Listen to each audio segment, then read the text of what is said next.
दोस्तों आज पेश है चुन्नू कॉमिक्स की लालच का फल। ये कवर चित्र है दोस्तों इसका।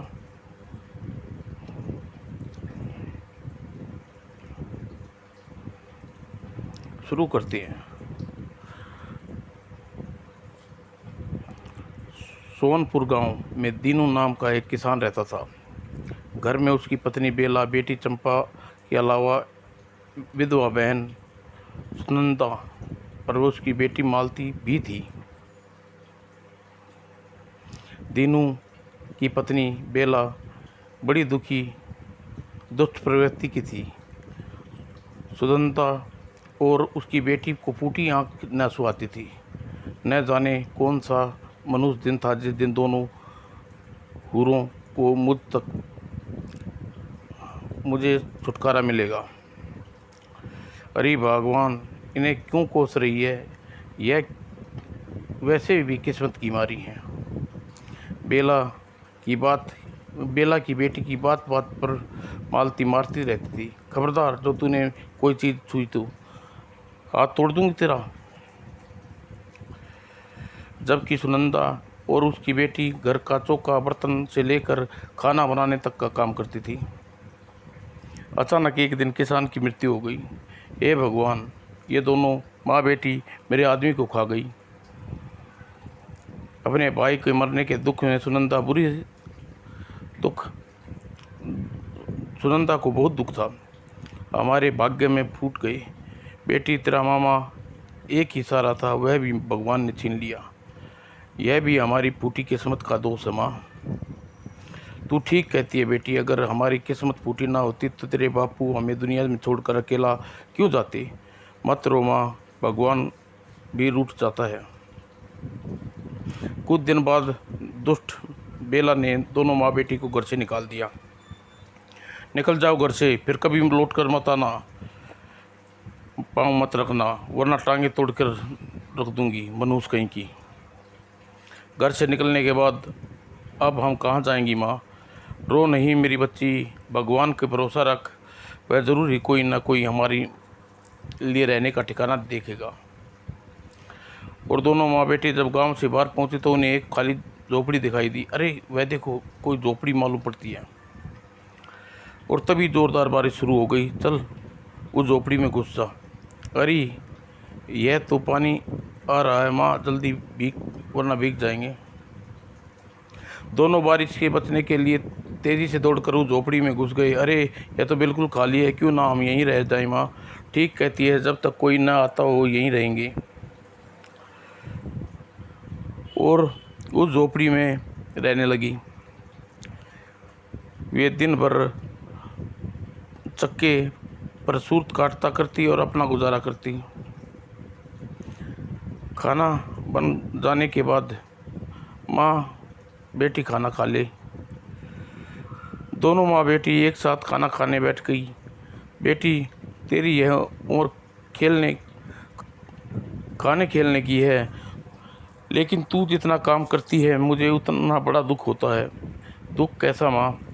हम दोनों बड़ी दुखी हैं, और फिर अपना काम करना कोई बुरी बात नहीं है।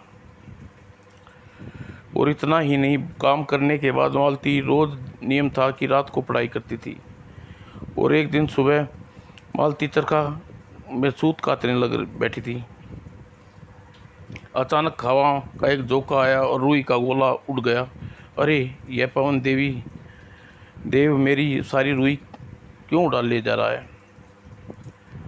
और तेजी से वह भी उसके पीछे पीछे भागने लगी। पवन देवता, यह मेरी रुई कहाँ ले जा रही है? मेरी रुई मुझे लौटा दो। नहीं, तुम मुझे एक ना चाहती हो, दौड़कर पकड़ लो और अपनी रुई ले लो। शरारती पवन उसकी रुई बहुत देर तक उड़ाता ले गया। अरे रुक जाओ पवन देव, मेरी रुई मुझे लौटा दो। नहीं, पहले तुम मुझे पकड़ो, फिर बाद में रुई मिलेगी। दौड़ते दौड़ते मालती थक गई, एक जगह हार कर बैठ गई। अब मुझसे दौड़ा नहीं जाता, पवन देवता कृपा में करके मेरी रुई मुझे लौटा दो। तब पवन देवता ने मालती पर दया आ गई और वह एक जगह खड़ा हो गया। सुनो, अगर तुम अपनी रुई चाहती हो तो मेरी तुम मेरी माँ के पास चलो। तुम्हारी माँ कहाँ रहती है पवन? वह चाट पर बैठी बादलों के गोले बना कर डाल उड़ाती है रहती है। तुम चली जाओ और वह तुम्हें रुई लौटा देगी। बहुत बहुत धन्यवाद पवन देवता, मैं अभी दौड़ कर जाती हूँ। फिर पवन देव अदृश्य हो गया। होती ही मालती वहाँ से चल पड़ी। मालती अपनी धुन में बागी जा रही थी। अचानक रास्ते में एक गाय मिली। ठहरो मालती, कहाँ जा रही हो? चांद पर। गौ माता, मुझे पवन देव ने की माँ से अपनी रुई लेनी है। बोलो तुम्हें क्या काम है? मालती, मुझे भूख लगी है, जाते जाते मुझे थोड़ा सा घास खिला जाओ। अभी लो गौ माता। और मालती ने हरी हरी घास गाय के आगे डाल दी। लो गौ माता, पेट भर के खा लो। उसके बाद वह फिर से चल पड़ी, लेकिन जल्दी ही रास्ते में पीपल का पेड़ के पास जाकर रुक गई। और ठहरो मालती। अरे क्या पीपल देवता? पीपल पक्षियों ने यहाँ कितनी गंदगी फैला दी है। तुम थोड़ी सिर देर रुक कर ये साफ कर दे मालती। हाँ हाँ, क्यों नहीं पीपल देव, तुम्हारी जगह की पूजा के योग्य है। और मालती ने हाथ से पीपल देव के जगह साफ कर दी। लो, मैंने जगह साफ कर दी, ईश्वर तुम्हें सुखी रखे। और वह चल पड़ी। थोड़ी दूर पहुंचने पर एक घोड़ा मिला। पवन देव भी मौके पर, तुम मुझे अपनी रुई लेनी है। अरे ठहरो मालती, इतनी तेज़ी से कहाँ जा रही है? तू पैदल वहाँ तक कैसे पहुँचेगी? मैं तुझे वहाँ ले चलता हूँ, लेकिन पहले मुझे कुएं से पानी भर पिला दे। मुझे बहुत प्यास लगी है। प्यासे को पानी पिलाना बहुत ही पुण्य का काम है। अवश्य देव, मैं अभी तुम्हारे लिए पानी लाती हूँ। और ममता ने तुरंत कुएं से पानी बाल्टी भरी और घोड़े के सामने रख दी। लो मालती, अभी लो, पानी पी लो। अशोक देव, जल्दी ही पहुंचा दो। और पानी पीने के बाद अब तुम मेरी पीठ पे बैठ जाओ मालती। और मालती उस घोड़े की पीठ पर बैठ गई। घोड़ा आकाश में उड़ गया। अरे वाह, तुम तो जादू के घोड़े मालूम पड़ते हो।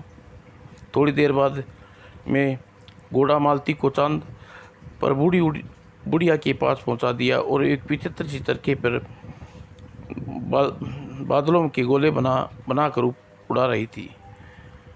क्या तुम मेरी पवन देवता की माँ हो दादी माँ? हाँ बेटी, पवन मेरा बेटा है। क्यों, क्या बात है? तुम्हारे साथ कोई शरारत कर दी? हाँ दादी माँ, तुम्हारा पवन मेरी रुई लेकर उड़ गया। अब बहुत गरीब हूँ माँ। दादी माँ, अगर मुझे वह रुई ना मिली तो मेरी माँ मुझे पर बहुत नाराज़ होगी। अच्छा, तो तुम अपनी रुई लेने आई हो? हाँ दादी माँ, मैं अपनी रुई लेने आई हूँ। कृपया मुझे रुई लौटा दो। कितनी प्यारी बच्ची है और कितनी भोली है। रुई तो मैं तुम्हें मिल जाएगी बेटी, पहले उस तालाब में जाकर 2 डुबकियाँ लगा लो। अच्छा दादी माँ। और मालती उस तालाब में घुस गई और 2 डुबकी लगा ली। और जैसे ही बाहर निकली, उसका रूप एकदम राजकुमारी की तरह सुंदर हो गया। उसका शरीर पर कीमती आभूषण सजा गई, क्यों कि वह जादुई तालाब था। और तालाब से निकलने के बाद वह वापस बुढ़िया के पास पहुंची। अब लाओ दादी माँ मेरी रुई। अब सब डिब्बों में रुई भरी है, तू एक डब्बा उठा कर ले जा। और मालती जल्दी से एक डब्बा उठा लिया। और तुम्हारी तुम्हारी बड़ी कृपा दादी माँ, तू बड़ी भोली है बेटी। तेरी सच्चाई और सेवा का फल तुझे अवश्य है। इसमें मेरी कृपा वैसी है। और फिर मालती फिर उसी घोड़े पर बैठकर सवार होकर घर को चल पड़ी। दादी घोड़ा अपनी जगह पर लौटा। धन्यवाद अशोक देव, तुमने मेरी बहुत मदद की। इसमें मदद कैसी मालती, तुमने भी तो मुझे प्यासे को पानी पिलाया था। लौटते समय पीपल का पेड़ के पास से गुजरी। ठहरो मालती, तुम्हें मुझ पर जो मेहरबानी की थी उसके बदले में तुम्हें हीरे मोती भरी थैली ले जाओ। धन्यवाद पीपल देव। और उसके बाद उसे वही गाय मिली जिसको अपनी बेटी मालती को भेंट कर दी। लो मालती, इसे तुम मेरी बेटी को ले जाओ, या तुम्हारे 12 महीने दूध दिया करेगी। धन्यवाद गौ माता। और सारे उपहार लेकर मालती जब अपने घर पहुंची तो माँ सुनंदा दरवाजे पर खड़ी उसका इंतजार कर रही थी। अरे बेटी, कहाँ चली गई थी? मुझे बहुत चिंता हो रही थी। मुझे क्षमा कर दे माँ, मैं पवन देव ने मेरी रुई लेकर उड़ गया था। मैं उसकी माँ के पास रुई लेने गई थी। इतना कहकर मालती ने पूरी घटना माँ को सुना दी। और जब मालती ने वह डब्बा खोला तो उसमें हीरे जवाहरात देखकर खुशी से उछल पड़ी। देखो माँ, इस डब्बे में तो रुई की जगह क्या भरा है? हीरे, मोती, नीलम पन्ने। ओह, हमें जीवन भर किसी चीज़ की कमी न रहेगी। हाँ माँ, इसमें कुछ चीज़ें हम चंपक लाल की भेजा कर देनी चाहिए। और जब दोनों माँ बेटी उन चीज़ों को लेकर बाला के घर पहुंची तो उसकी बातें बाला ईर्ष्या से दोनों को बरस पड़ी। मुझे मालती की दी हुई भीख नहीं चाहिए। हाँ हाँ, ले जाओ उसे, मेरी बेटी इससे भी अच्छा उपहार लेके आएगी। और अगले दिन चंपा जानबूझकर रुई काटने बैठ गई और दुष्ट पवन मेरी रुई उड़ा ले जा। और जब चंपा ने सारी रुई जानबूझकर अपने ऊपर फेंक दी और फिर वहाँ से भागती भागती खड़ी हुई और पवन देवता की माँ कहाँ रहती है उसे अपनी रुई का गोला की जगह अच्छे से कीमती उपहार लूँगी। और रास्ते में वही गाय मिली। चंपा, मुझे थोड़ी सी घास खिला दे। मैं तुझे घास क्यों खिलाऊं? क्या तेरी नौकरानी लगी हूँ? और ज़रा आगे बढ़ती तो रास्ते में पीपल का पेड़ मिला। ठहरो चंपा, मेरी जगह साफ कर दो। देखो कितनी पक्षियों ने कितनी गंदगी फैला दी। क्यों साफ कर दूं? मेरे हाथ गंदे हो जाएंगे। और थोड़ी देर बड़ी तो ज़्यादा ही घोड़ा मिला। अरे वाह, यह घोड़ा सवारी करने के लिए बिल्कुल पैदल क्यों जाऊं? और चंपा बिना कुछ पूछे उस घोड़े की पीठ पे बैठ गई। चंपा को पीठ पे बैठती ही घोड़ा आकाश में उड़ गया। और थोड़ी देर में वह चंपा को बुढ़िया के पास पहुंचा दिया। ए बुढ़िया, चल उठ, जितना तूने मालती को दिया था उतना ही मुझे दे। यह कितनी अशिष्ट और लालची लड़की है।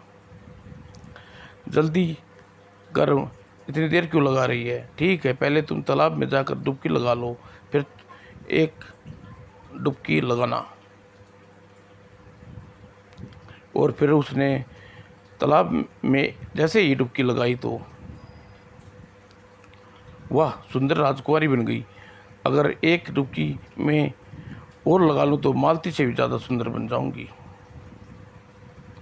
लेकिन जैसे ही चंपा ने दूसरी डुबकी लगाई, अरे यह क्या, कुरूप हो गई हूँ। जल्द में अपना रूप देख कर उठी। हाँ हाँ, ये क्या हुआ होगा? मैंने तुम्हें कहा था ना तुम एक डुबकी लगाना, लेकिन तुम्हें लालच ने तुम्हें कुरूप बना दिया। अब जाओ यहाँ से। और बिना कुछ पाए चंपा वहाँ से घोड़े पर सवार हो गई। घोड़ा जब आकाश मार्ग से नीचे उतर रहा था, मुझे जल्दी नीचे घर पहुँचा दो। और अगले क्षण जादुई घोड़े ने चंचला को अपनी पीठ से नीचे गिरा दिया। चंचला घोड़े से गिरकर अपने आंगन में जा गिरी। और चंचला जैसे ही चप्पला की आवाज़ सुनी, बेला बाहर आके दौड़ी। बेटी, क्या हो गया तुझे? माँ मालती से ज़्यादा पाने की चाहत में थी। मेरे लालच और ईर्ष्या के फल ने मुझे मिला है। मेरी लालच और ईर्ष्या का फल मुझे मिला है। समाप्त दोस्तों। रानी की अठ। वैशाली का राजा भानु प्रताप बड़ा न्याय प्रिय था। अपनी प्रजा को पुत्र तू प्यार करता था, किंतु उसकी रानी सुमनलता बड़ी ही क्रोधी और जिद्दी और स्वभाव की थी। दासी, तुम जाकर महाराज से कहो कि कल बसंतोत्सव है, इसलिए मेरा नगर बेला में चमेली के फूल से सजाया जाए। जो गया महारानी। दासी वहाँ से चल पड़ी। और महारानी के बसंत बड़ी धूमधाम से मनाया जाता था, परंतु पूरे नगर में बेला ने चमेली के फूलों से सजा दिया गया। रानी ने जब महल की छत से नगर को देखा, आह, कितना सुंदर लग रहा है। आज बसंत उत्सव है महारानी जी, इसमें सुंदर दिन और कौन सा हुआ। और रानी उस दिन अपनी सखियों के साथ, दासियों के साथ नगर की शोभा बढ़ाने के लिए रथ में सवार होकर चल पड़ी। और उसका रथ जहाँ से गुजरा, लोगों ने जयकार लगाया, महारानी की जय हो। और नगर की शोभा देखने के बाद वे अपने शाही बाग में पहुंची। वाह, कितने सुंदर फूल हैं, चिड़िया भी कैसी चहचा रही है। और देख रानी फूलों की छटा बिखरी है। हाँ सखी, कोयल तो कैसे कूक रही है। रानी एक आम के वृक्ष के नीचे लेट गई। मन करता है सारी जिंदगी इसी बाग में गुजार दूं। फिर दिन ढलने, फिर शाम का अंधेरा होना, तारों गहरा हो गया। देखिए रानी जी, रात हो गई है, अब अंधेरा होने लगा है। देखो, पक्षी भी अपने घोंसले पर लौट गए हैं। फिर तो हम भी चलना चाहिए। और फिर वह अपने सखियों के साथ वापस महल में लौट पड़ी। महल पहुंचकर दिन भर की बातें महाराज को बताऊंगी चंपा। मैं अभी जाकर देखती हूँ कि महाराज अपने कक्ष में आए या नहीं। क्यों नहीं आए होंगे? क्योंकि अभी उन्होंने राज दरबार में बैठे लोगों की समस्या सुलझा रहे हैं। तो फिर जल्दी जाओ, उन्हें बुला कर लाओ। जो आज्ञा महारानी। और तभी आधी रात को महाराज महल में आए। स्वामी इतनी देर गए आए हो। लोग बहुत दुखी दर्द सुनाते रहे। उनकी समस्याएं सुनने में काफ़ी समय लग गया। रानी, दुख दर्द की समस्याएं सुनने के लिए आप रह गई हो। मंत्री लोग क्या करते हैं? वे अपने काम करते हैं, परंतु हम राजा हैं। प्रजा का दुख दर्द हम नहीं देखेंगे तो कौन सुनेगा? बड़े अफसोस की बात है महाराज। बसंत उत्सव उल्लास भरी दिन था। आपने लोगों के दुखी दर्दों की बातें सुनने में बिता दिया। रानी, राजा कभी अपने कर्तव्य से विमुख नहीं होना चाहिए। फिर हर दिन यही स्थिति लगी रहेगी महाराज। सुबह अपने राज दरबार में जाते और देर रात को लौटते। एक दिन रानी अपना सब्र खो बैठी। स्वामी, आप हमेशा चिंताओं में क्यों घिरे रहते हैं? जब नगर की प्रजा दुखी हो तो राजा चिंतित होना स्वाभाविक है। ऐसा क्या चिंता है? आप कभी हंसी बोल भी ले सकते हो। नगर के इतने सारे लोग दुखी हैं तो मैं कैसे हंस लूँ रानी? आखिर मेरी प्रजा है। लेकिन मुझे ऐसा जीवन नहीं चाहिए महाराज। तो तुम बताओ क्या करूं रानी, जिससे तुम खुश हो सको? तब मुझे खुश देखना चाहते हो तो नगर में घोषणा करवा दो कि कोई आदमी दुखी होता गया तो उसे रोता पाया गया तो उसे देश निकाला दे दिया जाएगा। नहीं, ऐसा नहीं कर सकते। यह प्रजा के प्रति अन्याय होगा। लेकिन फिर महाराज, ऐसी नीरस जिंदगी व्यतीत करने की बजाय अपने प्राण दे दूंगी। उफ, यह तुमने कैसे उलझन में डाल दिया। उस दिन राजा रानी न सका। उसने अपनी रानी को इतना प्रेम करता था कि जितना प्रजा से। हार कर राजा ने रानी की बात मान ली। आपको क्या निर्णय लिया महाराज? अगर तुम यही हाट है तो ठीक है। मैं परिणाम अच्छा नहीं है, लेकिन अच्छा नहीं रानी। और फिर उसी दिन राजा ने नगर में घोषणा करवाई। सुनो सुनो नगरवासियों, महाराज की घोषणा है। नगर में अगर किसी आदमी को दुखी या रोता पाया गया तो उसे देश निकाला दे दिया जाएगा। ओह, यह कैसा कठोर आदेश है। हमारे महाराज ऐसे नहीं थे।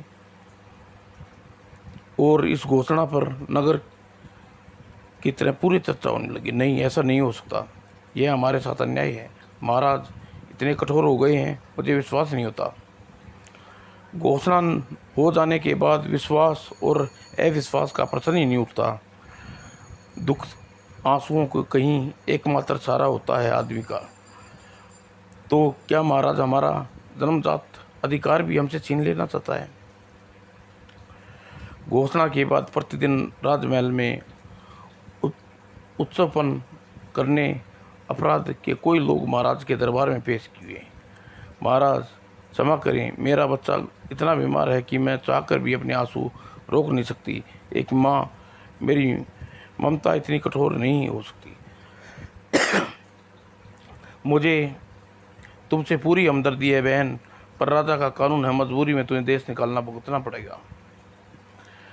और अगले दिन महाराज, मेरी माँ की मृत्यु हो गई। वह मुझे जन्म देने दिया था, मगर उसकी मृत्यु पर भी न रहूँगा तो उसकी ममता का कर्ज कैसे अदा करूँगा। हो इतना दुख है भाई, परंतु तुम्हें देश निकाला तो भोगना ही पड़ेगा। तब देश से निकाले हुए, सजा पाए हुए व्यक्तियों में अपने परिवार को छोड़कर जाने लगे।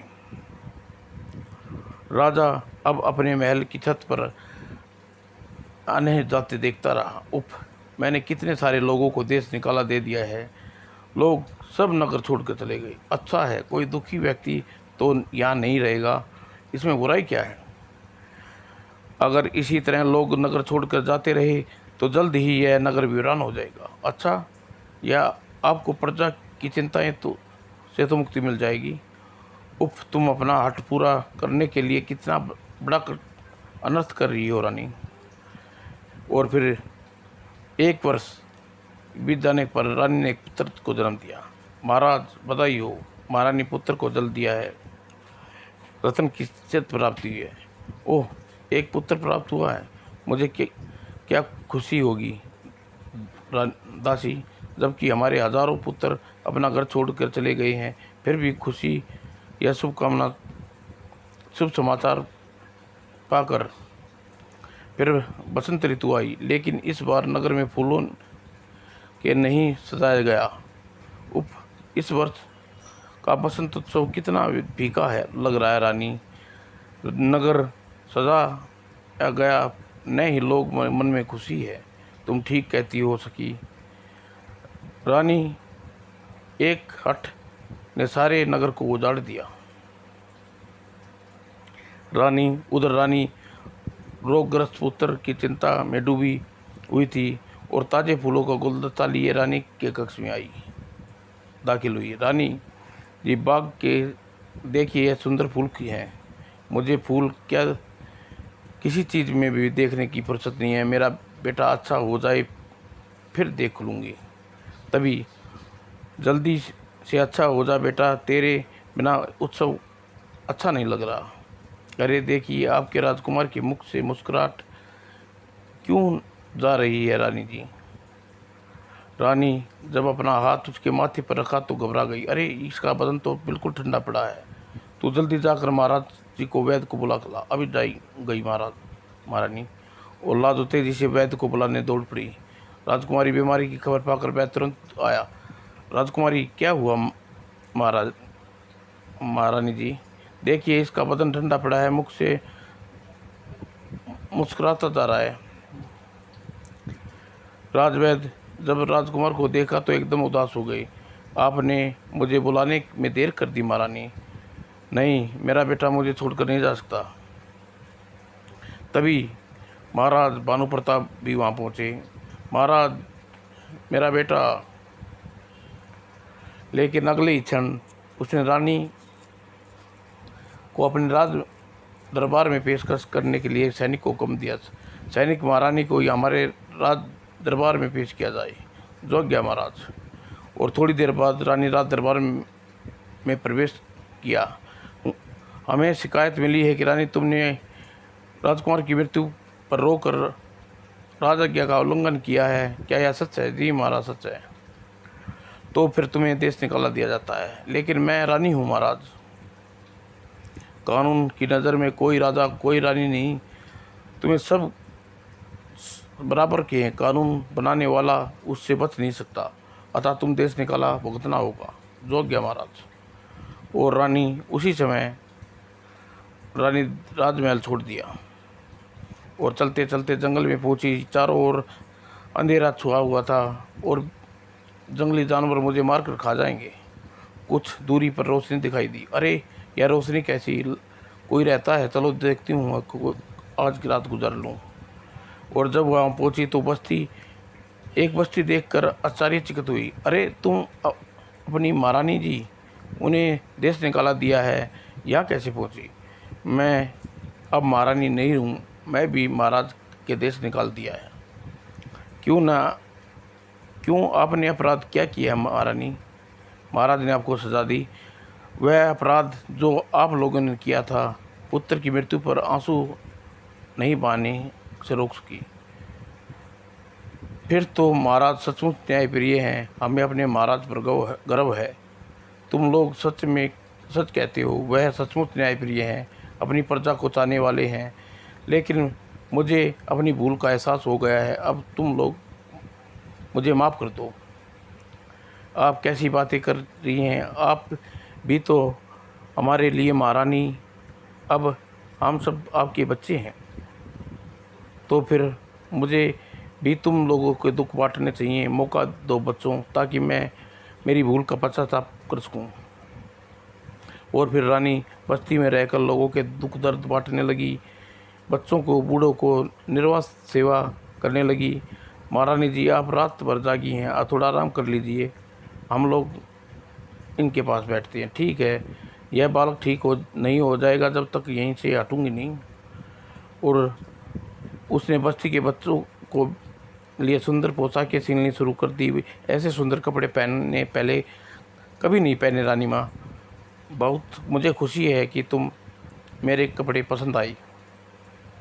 अचानक एक दिन प्रातः राजमहल महाराज भानु प्रताप अपने रथ में बैठे बस्ती पर आए। महाराज की जय हो, ओ स्वामी।